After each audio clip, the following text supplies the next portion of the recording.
ana rawuhe Sang Hyang Kaneka. Magepokan perang Majapahit menak Jingga Balela. Aku Senopati pinanjut ana ngarsaning Hyang Adyaloka. Aku semoyo nanging sabdane yang kula negane komut Ronggolawe perangmu mangsa umbaran minak Jingga ing rono Mandorayuda barengi kalawan pecate nyawa.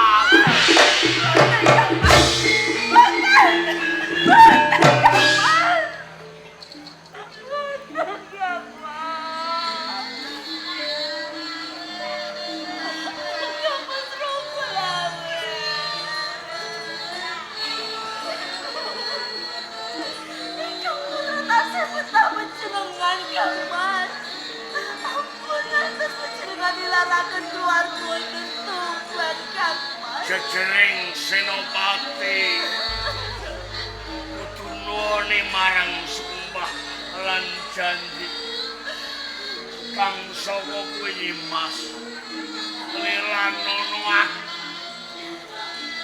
kadarman lan budi kodrating Gusti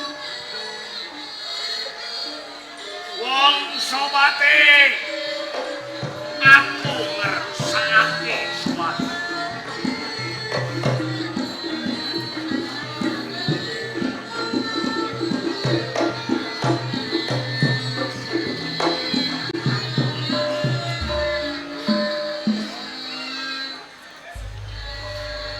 Kula ingkang sowan Sang Adipati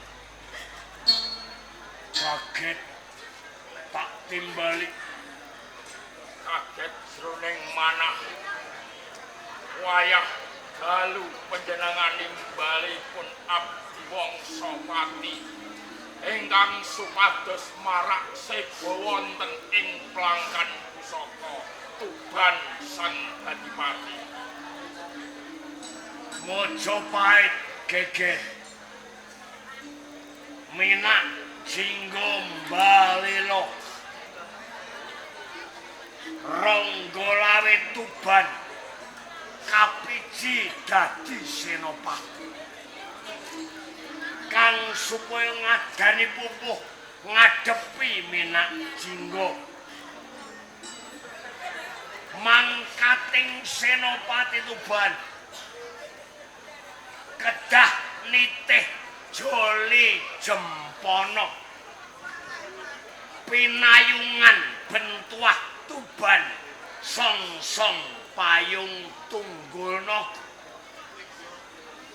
kang sawa kuwi dawuhku marang sira he wong Sobati badolan song-song Kyai Tunggulnaga.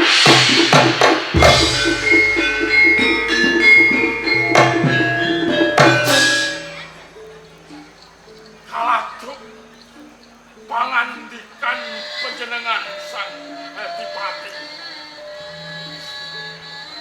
miturut para nimpuna para sarjana-sarjananing bukti wonten ing Tuban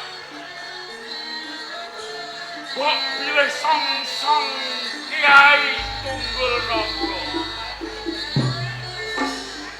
kajabel saking langganipun ateges Tuban badhe brubuh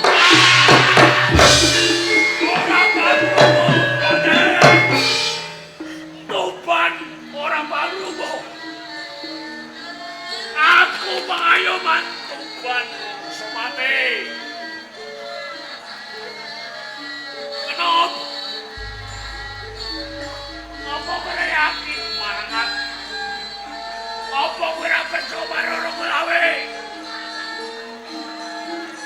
yen aku dadi senopati. Angangkat sira prajurit. Senopati dawuh marang prajurit.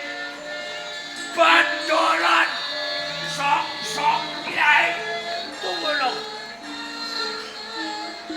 Kenging menapa kedah Kyai Song-song Tunggulok sang Adipati Wasitaning rasa ora ning kowe pangene. Aku sing nyandung lelakon iki. Bacolen wong somane taksih kathah pusaka wonten ing pelanggan pusaka wonten ing Tuban. Salah sawijining jinada menapa malih Purubis minak jinggo yen to panjenengan ngajar Kyai jinada menta dewa kemawon ajrih ganteng panjenenganing rasa mujudake crita sing bakal dilakoni yen kowe percaya marang kodrat wong sawate aja serak marang kasunyatan. Aku dawuh bedolan song-song Kyai Tunggulok. Aku sing nglakoni lan ngadepi wasipun. sedika dawuh.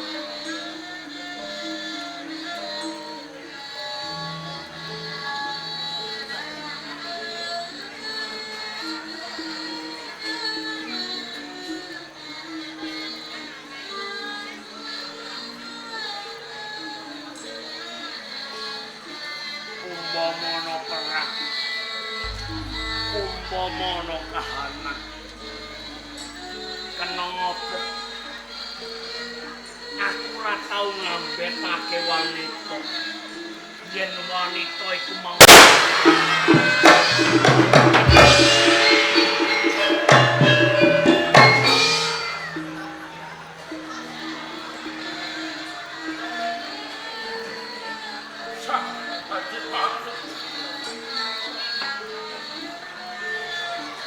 kemawon kula nyandak Kyai Song-song Tunggulok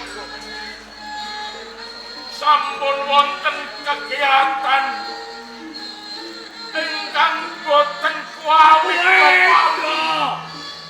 Wedo marang kasunyatan. Kowe pekate. Kowe juru gunting. Kowe wejanganing bentuah. Aja ngendon-ngendoni aku wong Sawati. Kapan tulisaning tresnamu marang aku? Yen kowe tresna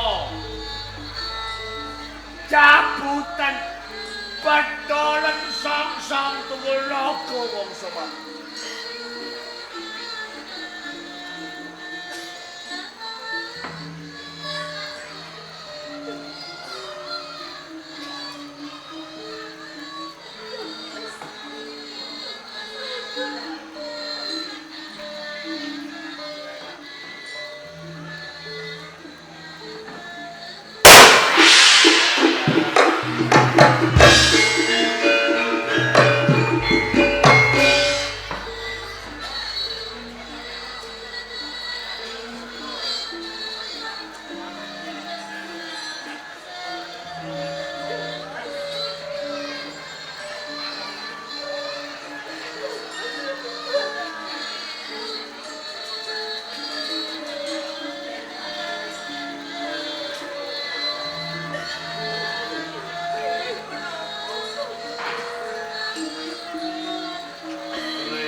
Wite jodone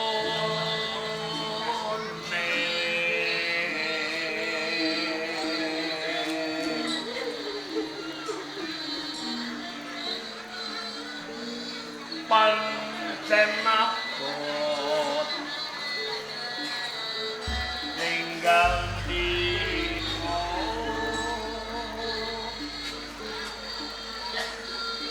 yen ati wis kadung tresno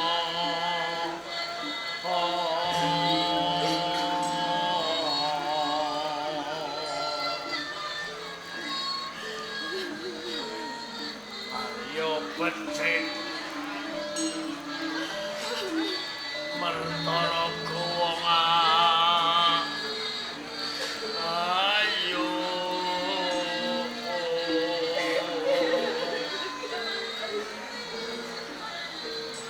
pun kakang pamit Pak Rastro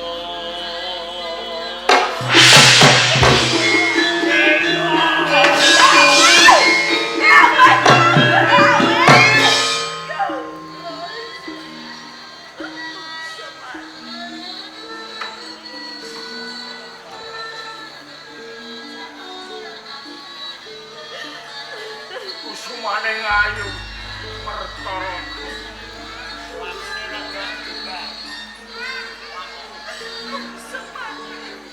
panjenengan ampun waswan sumelang sang Adipati Ranggalawe maju wonten ing rananing Mandala Yuda kanthi pinayungan Songsong Tunggul Naga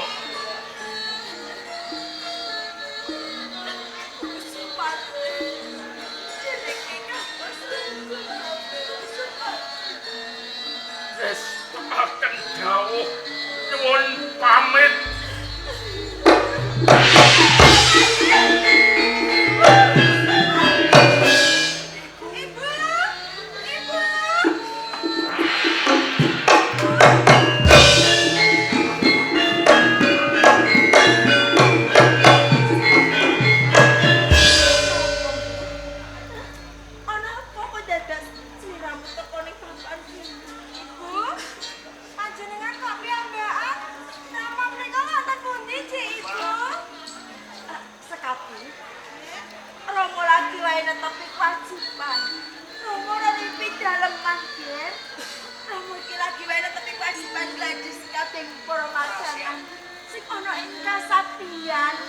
Kanjeng Ibu Doro guys kamu.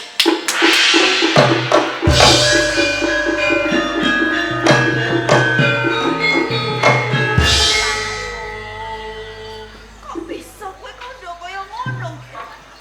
Kayak menapa panjenengan menika ngapusi kata Kanjeng Rama. Ngapusi? Kula ngertos menawi Kanjeng Rama menika boten sowan wonten ing Mojopahit. Romo titunggal sak menika mengsah yudha kadane rupa. Ngadeg luwih besno sak jina.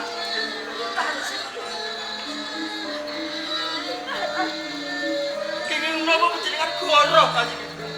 Ora tegese guru. Ora kura-kura ibu lagi kelawan romamu ninggal sunyatane ora iso jalan ratu lagi. Siramu putrane ibu nang Ibu boten tresno dhateng kanjeng Rama. Lantas rama wonten pundi Kang Mas? Nang Kanjeng Rama ora tumuju ning Mojopahit nang kapur maju ning Medan Logo ya.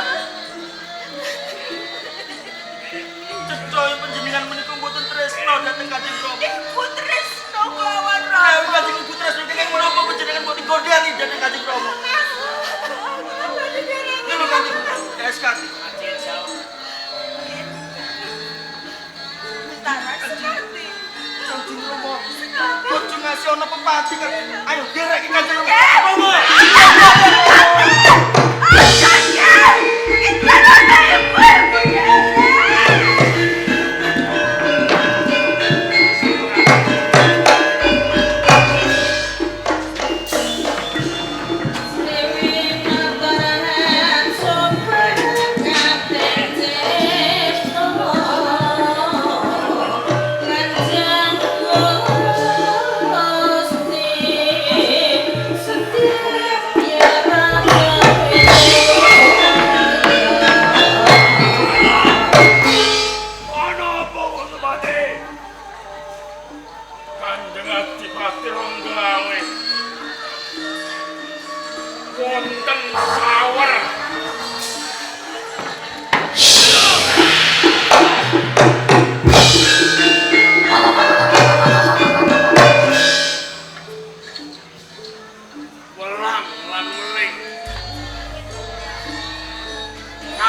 atine wong sawate miturut para nimpuna yen to badhe tindakan wonten sawer weling wonten ing tengahing margi sang Adipati ateges ing sak manggenipun wonten bebaya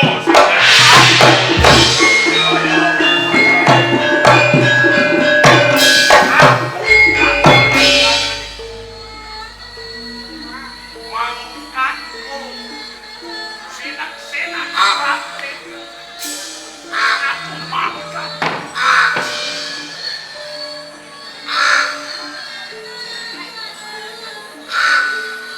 menika wonten peksi gagah ento miturut para nimpuna para sarjana sang Adipati peksi gagak menika pertandaaken kok pilih sak mangke wonten Rajapati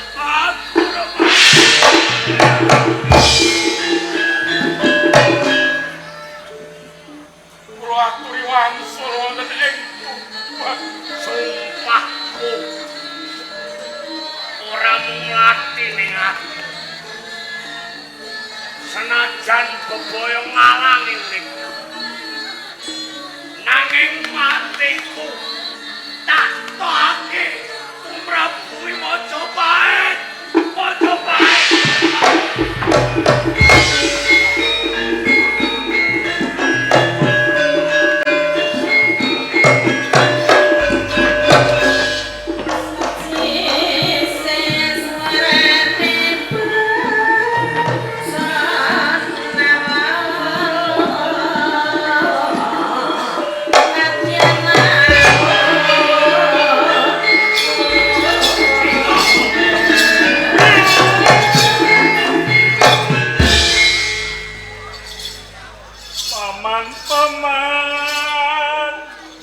paman pepunden mami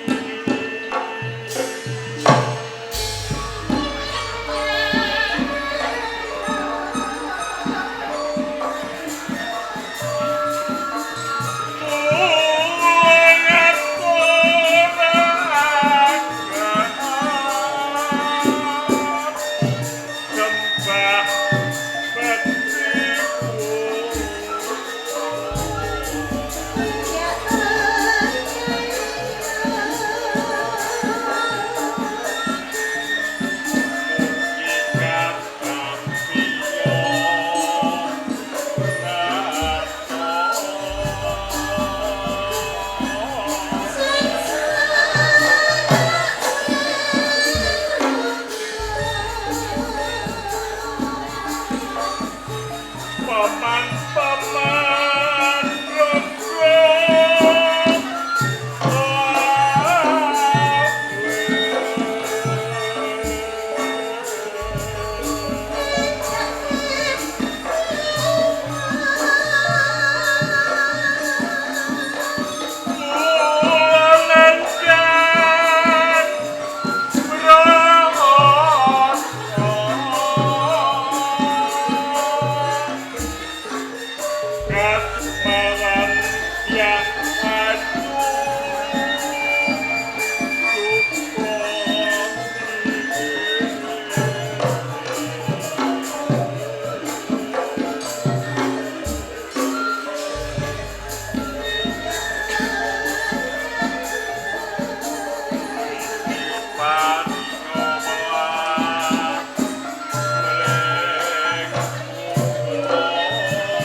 palagan perang ora ana rama ora ana paman ora ana kanca sanak lan kagat ing palagan perang anane mungsuh lan mungsuh mateni lan dipateni sehingga umbaran ponakan. Paman Rangga luwe. Warta kang tinampa siji. Lamarmu ning Cwita Ratu Kencana kowe nampik. Murkamu ngorbanake pamanmu Sindura. Kangmasmu menak kuncar lan garwane. Karep apa? Umbar. Yo paman Rangga luwe mas. Kula nggadahi tumindak lan pakarti ingkang kados ngati mas. Kula namung ngugemi dhateng sabda dawuh pangandikanipun Sinuwun Prabu Bramadunjung Swati. Ya, Nalika katon Majapahit dipun gegeraken kaliyan salah tunggalipun menungso ya. ingkang apaes Kebo nggih Maesa Iya. ingkang nami Kebo Marcrewet. Marcrewet ya. Mongko sedaya punggawa negari Majapahit setunggal kewala boten wonten ingkang saged alitipun ngendarat agengipun medhai. Bener. Nalika semanten nggih Mas, Ya. Sang Prabu Bramadunjung ngawontenaken diri sayembara. Ya. Sinten kemawon kawula ing laladan Kraton Majapahit boten mawas menika priyagung luhur utawi kawula alit ingkang saged alit ngendarat agengipun nyenakaken Kebo Marcrewet. Bener. Menika badhe dipun paringi ganjaran. Ya. Ganjaranipun wonten kalih. Bener. Tunggal bumi ing Kadipaten Grang. Bener. Ingkang angka kalih badhe kadhaupaken kaliyan putranipun Sang Prabu Bramadunjung. Ya. ingkang sejene Yayu Subasiti nggih Senara. Kencana wungu. Iya nggih Mas. Mongko nalika semanten. Ya. Dika ugi pinangka paseksen nggih Mas. Ya. Mongko ingkang saged ngendarat agengipun nyernakaken utawi mejahi Kebo Marcrewet. Ya. Boten sanes namung kula Mas. Ya. Nalika semanten kula tasih nami Jaka Umbaran. Bener. Kawujudan kula tasih bagus. Ya. Ngantos kula tatur rajah kados ngaten. Amargi kenging sungatipun si Kebo Marcrewet. Bener. Ewa semanten Mas. Kula saged mejahi utawi nyenakaken Kebo Marcrewet. Lho, ewa semanten sareng ing Kraton Majapahit. Sampun tentrem, sampun ketingal kencar-kencar Indra Kencana. Bener. Ewa dene ganjaran kula namung dipun ganjar bumi ing Grang. Yen kowe percaya marang alam, jaman lan kahanan, mestine kowe ngilu marang ati. Jalaran apa? Para winatsis nulis urip lambaraning telung perkara. Jodoh, pati lan pesti. Yen kowe ngadang ganjaran nalika kowe wis bisa mrantasi mateni Kebo Marcrewet. Kowe pinaringan bumi Blumbangan, bumi Grati sing saiki dadi Blumbangan. ning yen jodoh apa ratu iso meksa kodrating jodoh kejabane yang widiwasa. Siji, nomor loro, umbaran. Apa kudu ngorbanake wong liyan nalikane kowe seneng wong wadon? Pamanmu Sindura tok pateni, kakangmu minak kuncar tok oncatno, garwane tok tumpes. Apa kuwi ora salah? Apa kuwi ora dosa? Kaping 3, aja seneng kaselak muluk barang kang melok amarga milik tundone malak. Mula kang sok tampanan blambangan tinggalno Subasiti Kencana Wungu Baliya dadi adipati daupa karo sapa wae kadangmu sekati.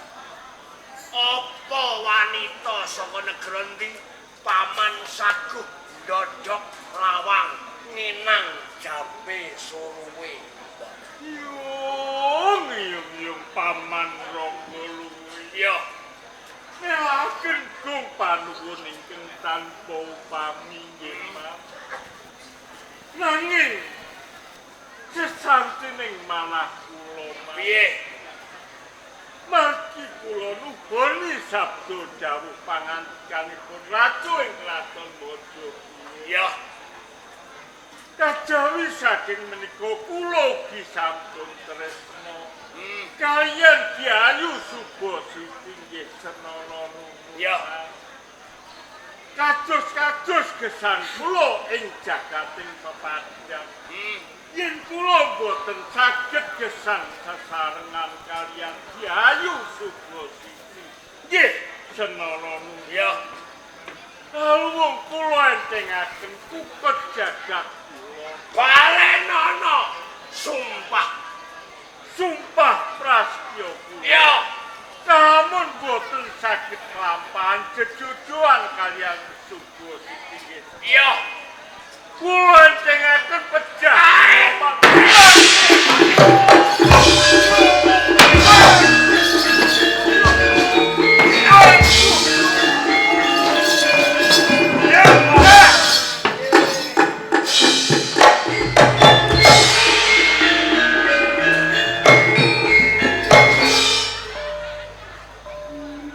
Paman Minas Jinggo Sampun boten kirang-kirang anggen kula ngajeni dhateng karepmu iki.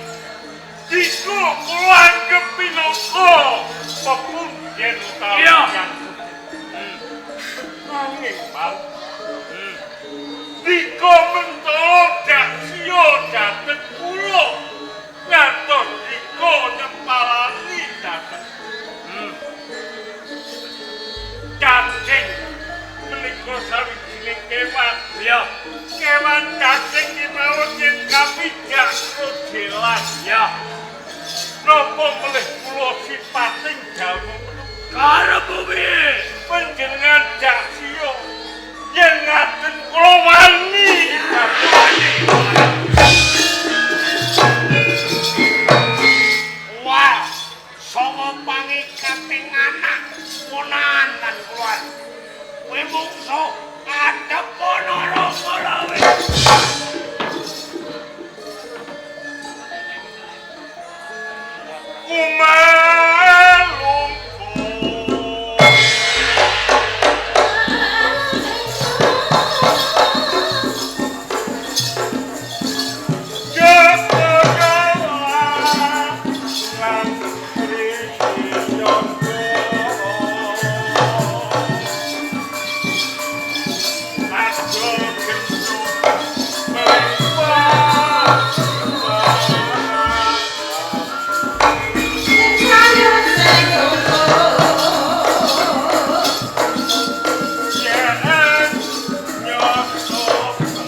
Sang Hadipati Ranggalawe.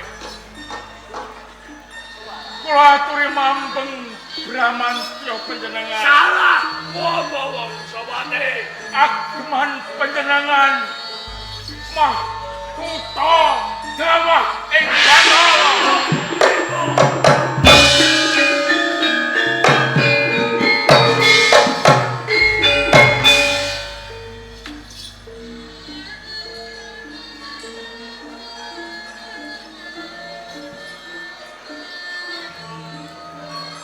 Loh.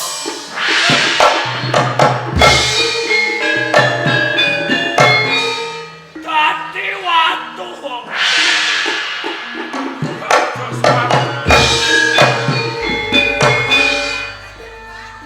Besok yen ana rejaning jaman katelah watu kulo.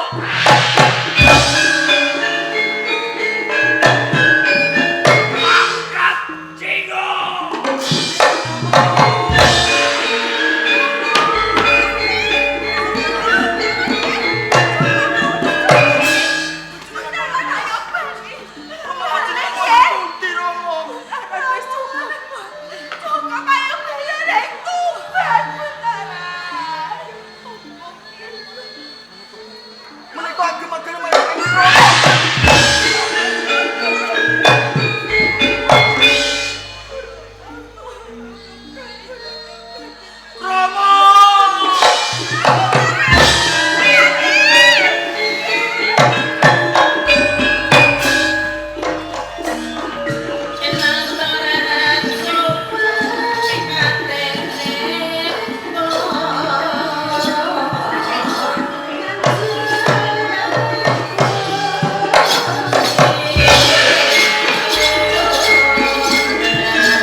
Paman Bupati Ronggolo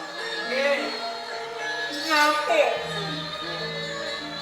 kandangi pinjaning banteng ketaton Leres. dan Aku Mulai balik.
Matio, Datio Jaya Senopati Jingga.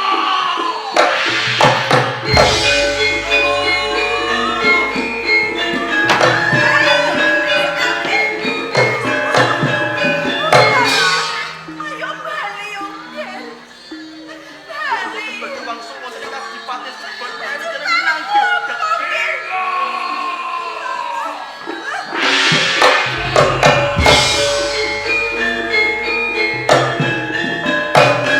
Pusaka ning Ramamu. Putaran. Mengingatkan Romo nem bubuk. Ayo dirusuk.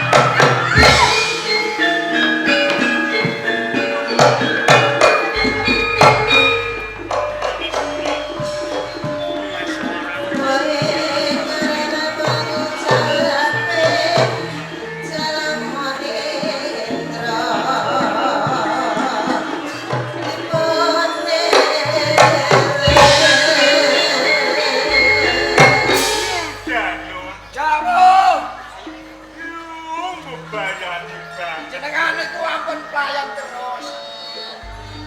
Aku koyo-koyo wis ora kuatkan. Ngadepi paman Ronggo Lumiso. Apa? Jangan apa iki. Kandhanging paman Ronggo Lumiso. Nggih. Iki pindaning manuk serikatan. Nyamber walang iki. Aten. Koyo-koyo aku ora kuwopo. Wah. Apa aku kudu pasrah ora. Ampun ah. Nuwun sewu lho. Kencana wuwu niku ayu. Oh, nggih ta. Iya, Mek. Menawi panjenengan napa lak boten saged jauh. Iya, koyo ngono. Tetep melih. Setunggal nopo setunggal. Agemanipun Dipati Ranggalawe niku lak sampun jawah. Iya, Mek. Kamangka lho ya nggih. Ageman menika lak nggih kalebu pusaka. Kaya ngono bener. Kula ibaratake macan-macan kang sampun nampa. Wis surat dambe. Nggih, dipun lajengake mawon. Aku kudu mbacut. Bacut. Aja aduh sapa. Nggih, nggih. Kula teng wingking. Disumbari mawon. Yo paman Ronggo luwe. Monggo yen dika taksih kepengin ngadepi muruh Bisma Kina. Kula duwe majeng ing palagan Mas. Yo dayu Jawu. Ngeten mawon. paman Ronggo luwe gone maksud. Katane tesih dangu. Iki mergo diayomi dening song-song tunggul naga pinungko bintuwa ing Wah, ngaten. kuburan. Nggih. Apa aku bakal bisa menang yen nanti paman Wah, nek ngoten. Panjenengan nggih ampun semelang lho nggih. yo piye? Panjenengan niku ugi gadahi pusaka ingkang ampuh. Nggih ta? Pusakaku bodho. Sanes. Panjenengan gadahi panah Naraca Bala. Nggih ta? Panah Narata. Nggih. Peparinge Kakang Dipati Jarumuka saka ingkang. Leres.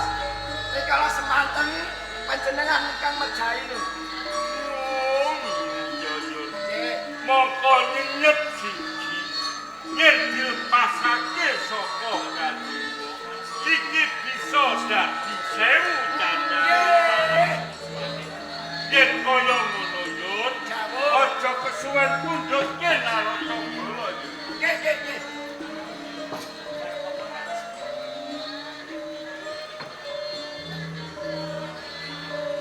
Yuk jadi Kula sang tunggal naga pinangka bintuwa ing Kadipaten Tuban nggih.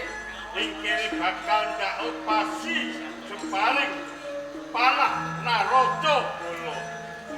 Mula sawang sawangan.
kaya ngono maju.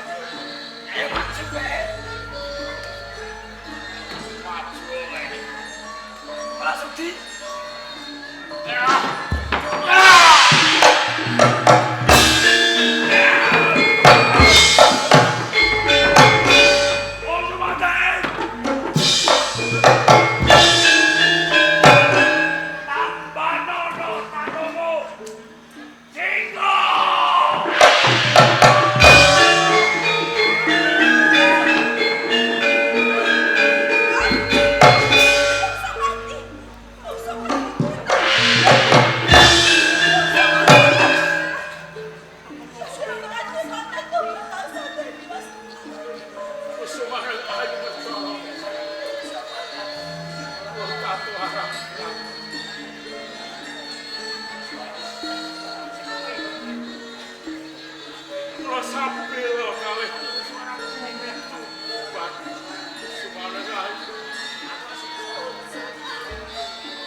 Wonten ing dalem perkembangan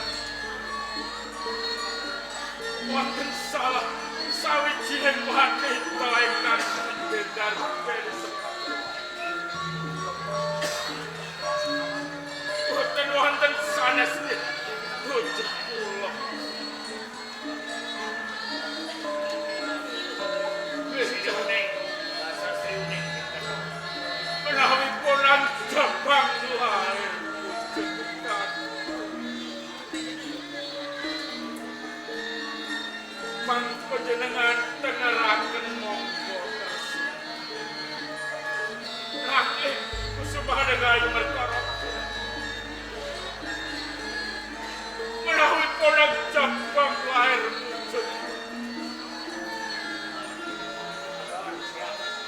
mamparingi cecengger Sri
paman Niko sampun keluarga minangka tiyang sepuh kula suwun kanjeng Ratu cekapuk engkang menika anggen dikotak Jagat nganyen sene Jingga. Kowe obat teman-teman. Kami ada apa-apa. yen ngaten cetha Niko boten kenging kowe mamya Dirgayu pusakaku pedang kuto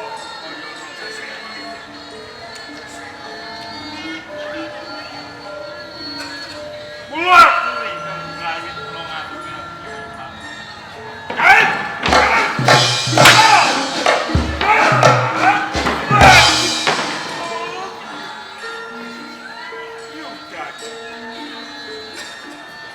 pedang kuto supaya saiki mungkari kuto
cepet pecah.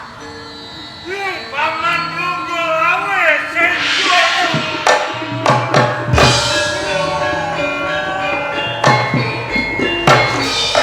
Paman sepinten sedaya kalpatan kula nyuwun kuming pangapunten. Kula boten ngandhani yen to panjenengan menika kula semanten penjangkau kanta menika sampun Yurjaya. Kula Pesake malah kurang paling paman. nuwun sewu. Semlarat menika napa lho? Sing gaton jumlah rekon semunan. Ono ing paman Ronggo. Kula tak mriki. Kuwi cetha. Menawa kuwi sawijining cahya semanten sakjane mas kena siaran pastining kerja. Nggih. Kula kanthi dimen mengko sampurna sedaning paman Ronggo niki bakal dak kecep cahya kang sumunan ana ing Nak.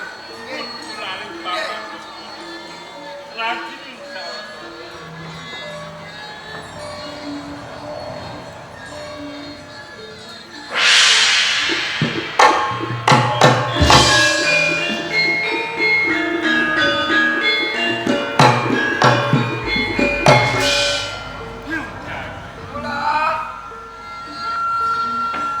Ojo nganti kabeh kula warga ing Kadipaten Bang Padha. Nggih. Yen sedaning paman Ronggo iki karo punika. Ayo padha buat tilas. Carane. Ayo awe